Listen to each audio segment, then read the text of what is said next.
ئێمەش ئەم ڕێگایش کە بین ئیشەکەین خۆدا نانیشین دە سەوسان ساڵێکی تریش و 2 ساڵی تریش هەر سەیری ئەم حاڵەتە پێشنیازەکەی جێگری سەرۆکی پارلەمانی عێراق بۆ تێپەڕاندنی قەیرانی دارایی هەرێم و دابینکردنی موچەی فەرمانبەران کاردانەوەی جیاوازی لێکەوتەوە.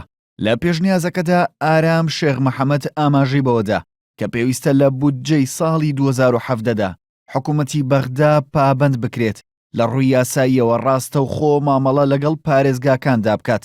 فراکسیۆنی پارتی لا پەرلەمانی کوردستان ئەو پێشنیازەی بە خیانەت و خۆفرۆشی و دژایەتیکردنی ڕاستەوخۆی خەڵکی کوردستان ناوبرد. لە بەرامبەریشدا ژمارەیەک پەرلەمانتار لە فراکسیۆنە جیاوازەکانی پەرلەمانی کوردستان پشتگیری خۆیان بۆ پێشنیازەی جێگری سەرۆکی پەرلەمانی عێراق نیشاندا و دەڵێن کە حکوومەتی هەرێم نەتوانێت ئیدارەی میلەت بدات دەبێت بەدیلی بۆ بدۆزرێتەوە. ئەگەر هەرێمی کوردستان مافەداراییەکانی خەڵکی کوردستان نەدا و بوو بێتە هۆکار بۆ بڕینی بەشە بودجەی خەڵکی کوردستان بەڕاستی هەرێم ستەمی لە خەڵکی کوردستان کردووە لە پارێزگاکان کردووە. ئێمە بۆیە هەرێممان هەیە بۆی کە مافە دەستوریەکانمان بە یەک پاکێز لە بەغدا دەستکەوێ.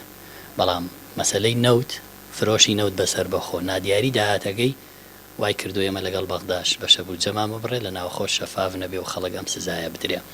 یەکێتی نیشتیمانی کوردستان کە لە ئێستادا لەلایەن بەشێک لە هاوڵاتیانەوە بەوە تۆمەتبار دەکرێت کە بەشدارە لە دروستکردنی قەیرانەکاندا، ئەندامێکی فراکسیۆنەکەی لە پەرلەمانی کوردستان دەڵێت دەبێت کۆی گشتی پەیوەندیەکانی هەرێم و بەغدا پێداچوونەوەی تێدا بکرێت و ڕێککەوتنێکی نوێ بهێنرێتە ئاراوە.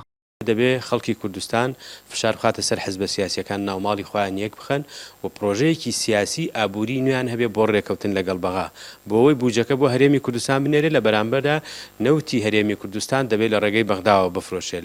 پارلەمانتارێکی سەر بە فراکسیۆنی یەکگرتوو لە پەرلەمانی کوردستان دەڵێت متمانەیان بە دەسەڵاتدارانی هەرێم نییە داهاتی پارێزگاکان ڕادەستی بەغدا بکەن، ئەو کاتیش کێشەیەکی دیکە لەگەڵ بەغدا دروست دەبێت.